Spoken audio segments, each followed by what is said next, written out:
Dostum, niyə baxdın ki? Yaxşıysan? Niyə? Nə istəyirsən? Düşüb dalımca. Çünki bunu üstün verdi. Hə? Üstün sən verdi. Bizim için qutarı verək. Normal danış. Deyən ki, gözdə için verirəm. Bilirəm, mən nə Sən deyirəm? o yerində olsan səndən kimsə də sənin xoşuna gələr. Bildim, sən niyə belə əsəbləşirsən ki? Sənin xoşuna gələr. De. Xoş da bu niyə vermirsən sən? Verəcəm də, indi içmişəm. Normal danış, normal. Hə, siz danış da dostum. Get işinlə məşğul ol.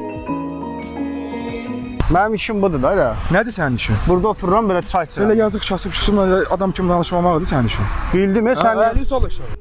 nə var maçsan? Ağzını cırı-cırı verirəm sən. Hayca.